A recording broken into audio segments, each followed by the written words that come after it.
آخری حصہ جو میں جس کا کہنے والا تھا وہ یہ ہے کہ جو صورتحال پیدا ہو گئی، جس کا میں نے بھی آپ سے تفصیل سے ذکر کیا پہلے، 9 مئی کے بعد خاص طور پر اس وقت میرے لیے یہ ذاتی طور پر ممکن نہیں ہے کہ ان حالات کے اندر قیادت کی جو ذمہ داریاں ہوتی ہیں وہ میں نبھا سکوں، وہ میرے لیے ممکن نہیں ہے.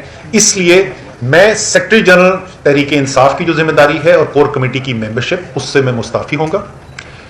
جو میرے خیالات ہیں، ایک یہ وجہ بھی ہے کہ میں کھل کر بات کرنا چاہتا ہوں کہ کیا کرنے کی ضرورت ہے. میرے خیال میں اس وقت سب کو ہمیں کھل کر بات کرنی چاہیے، اور ظاہر ہے کہ جب آپ ایک اہم ترین عہدے کے اوپر بیٹھے ہوئے ہیں تو پھر یہ بنتا نہیں ہے کہ آپ اپنی کوئی انفرادی رائے جو ہے وہ الگ سے وہ دیں.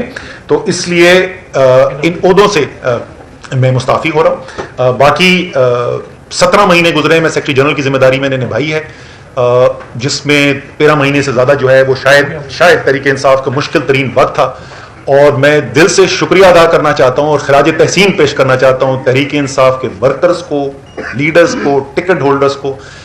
جس طریقے سے میں نے ان کو محنت کرتے دیکھا ہے، جس دلیری سے، جس حب الوطنی سے میں نے ان کو کام کرتے دیکھا ہے، میں بحیثیت جو میری ذمہ داری تھی سیکرٹری جنرل، میں ان سب کا، جیسے میں نے کہا، میں دل سے شکریہ بھی ادا کرنا چاہتا ہوں اور میں خراج تحسین بھی پیش کرنا چاہتا ہوں. میرے خیال میں یہ ورکر جو ہیں، تحریک انصاف کے کارکنان جو ہیں، یہ محب وطن پاکستانی جو ہیں، یہ پاکستان کا ایک بہت بڑا اثاثہ ہے.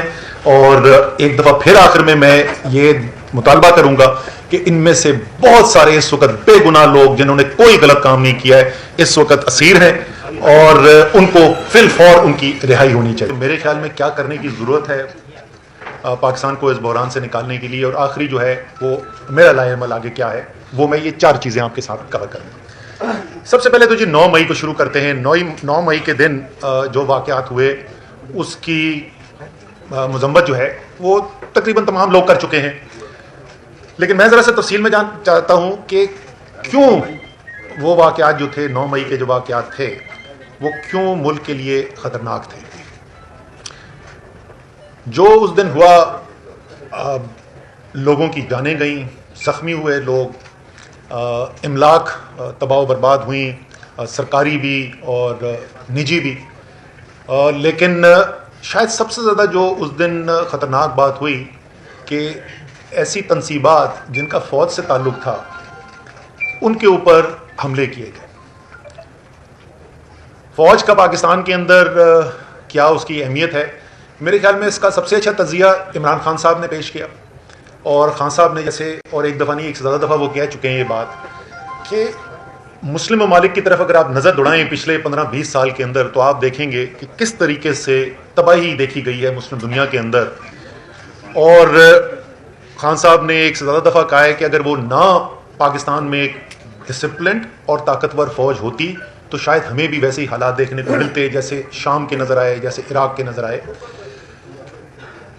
اسی کے ساتھ ساتھ خان صاحب نے یہ بھی کہا کہ مجھ سے زیادہ پاکستان کو میرے فوج کی ضرورت ہے، بحیثیت وزیر اعظم کہا تھا یہی کنونشن سینٹر میں.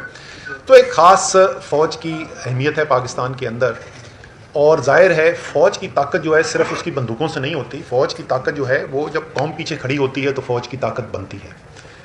اور اس دن جو مناظر دیکھنے کو ملے وہ نہ صرف قابل مذمت ہے بٹ ایک بہت بڑا لمحہ فکریہ ہے پاکستان کے لیے کہ کیوں ایسی صورتحال پیدا ہوئی. اور ظاہر ہے اس سے جو پیغام گیا ملک کے باہر وہ بھی انتہائی تشویشناک پیغام ہے. تو پہلے بھی اس کی بات کی جا چکی ہے. میرے خیال میں ایک شفاف تحقیقات ہونی چاہیے جس کے اوپر قوم کو اعتماد بھی ہو کہ جو تحقیقات کی جا رہی ہیں واقعی میں جو ذمہ داران ہیں، جو ملوث تھے اس کے اندر، ان کے اوپر بھرپور طریقے سے ایکشن ہونا چاہیے. لیکن ساتھ ساتھ یہ بھی ہونا چاہیے کہ جو بے گناہ ہیں، کیونکہ اس وقت ہزاروں لوگ جو ہیں وہ جتنی میرے پاس نالج ہے، میں تو جیسے میں نے کہا میں 15 دن کی قید تنہائی سے آ رہا ہوں، لیکن جو میں نے سنا ہے اس وقت ہزاروں کارکن جو ہیں وہ لوگ زیر حراست ہیں. اور ظاہر ہے ان میں سے ایک بہت بڑی تعداد ایسے لوگوں کی ہے، شاید تقریباً تمام لوگ ایسے ہوں گے، بہت کم ایسے ہوں گے جو ملوث ہوں، اور زیادہ تر ایسے لوگ ہیں جو بے گناہ ہیں. تو ان کو چھوڑنا بھی جو ہے، اور جلد سے جلد چھوڑنا جو ہے وہ بہت ضروری ہے. لیکن یہ تحقیقات ہونا، جو ملوث تھا اس کو سزا دینا، یہ انتہائی ضروری ہے. میرے لیے ذاتی طور پہ اس لیے بھی وہ اس دن کے مناظر ذرا زیادہ کیا کہنا چاہیے تشویشناک تھے، یا دل کو میرے زیادہ لگے کیونکہ یہ میں پہلے بھی بات کر چکا ہوں.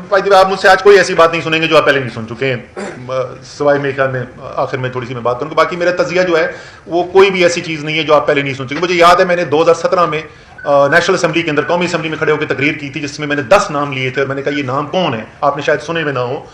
اور وہ 10 لوگوں کے نام تھے, 10 شہیدوں کے نام تھے جو اس سے پچھلے چند ہفتوں کے اندر شہید ہوئے تھے. اور جیسا میں نے اس دن کہا تھا اور آج پھر کہہ رہا ہوں, آپ کا اور میرا دفاع کرتے ہوئے, تو فوج جو ہے وہ صرف ان 2-3 بڑے جرنیلوں کا نام نہیں ہوتا جن کے نام ٹیلی ویژن کے ٹاک شوز کے اندر لیے جاتے ہیں, جن کی پریس کانفرنسز کے اندر بات کی جاتی ہے. فوج لاکھوں لوگوں پر مشتمل ہے جو اپنی زندگی داؤ پہ لگاتے ہیں اپنے ملک کی حفاظت کے لیے, آپ کی اور میری حفاظت کے لیے. اور جیسے میں نے کہا, میرے لیے ذاتی طور پہ اس لیے تکلیف دہ تھا, میرا 3 نسلوں سے فوج سے تعلق ہے, یہ بات بھی پہلے سے مشہور ہے. اور مجھے بڑا فخر ہے اس بات کا کہ کوئی 1965 کے بعد سے, کہ جنگ سے لے کے اگر آپ وار اینڈ ٹیرر تک اٹھا کے دیکھ لیں, کوئی بھی ایسی صورتحال نہیں ہوئی جہاں میرے خاندان کا, میرے والد, میرے بھائی, میرے بھتیجے, وہ انہوں نے اپنی زندگی داؤ پہ نہ لگائی ہو ملک کے دفاع کے لیے. سو اس لیے جو بھی تعلق رکھتا ہے, جو بھی اہمیت کو سمجھتا ہے, اس سب کے لیے وہ تکلیف دہ مناظر تھے. تو ایک تو یہ 9 مئی کے بارے میں یہ ضرور اپنے کہنا چاہتا تھا, اور میرے خیال میں تقریباً تمام قوم کے ساتھ جو ہے یہی اظہار خیال کیا گیا ہے, تو یہ کوئی بڑی یونیک بات میں نے نہیں کی ہے. لیکن اس کے ساتھ ساتھ صرف 9 مئی نہیں ہے, ہماری قوم اس وقت کدھر کھڑی ہوئی ہے, کہاں پہ ہم ملک کو لے کر آ گئے ہیں. میں ملک کو دیکھ رہا تھا, تجزیہ کر رہا تھا, جیل میں بیٹھ کے ٹائم بہت ہوتا ہے سوچنے کا, تو میں نے کہا 5 بڑے سٹیک ہولڈرز ہیں اس وقت پاکستان کے اندر. پاکستان کی عدلیہ, اعلیٰ عدلیہ میں تقسیم ہوا ہے, سارا پاکستان دیکھ رہا ہے کہ عدلیہ تقسیم ہے, عدلیہ فیصلے کرتی ہے, عمل درآمد نہیں ہوتا. ایک عجیب و غریب صورتحال ہے کہ وہ عدلیہ جس کے بغیر آپ کی آئینی طرز حکومت ممکن نہیں ہے, جس کے بغیر جمہوریت ممکن نہیں ہے, اس عدلیہ کے آپس میں اختلافات پیدا ہوئے میں, اور اس کے فیصلے جو ہیں زمین پہ امپلیمنٹ نہیں ہو رہے. یہ کتنی خطرناک صورتحال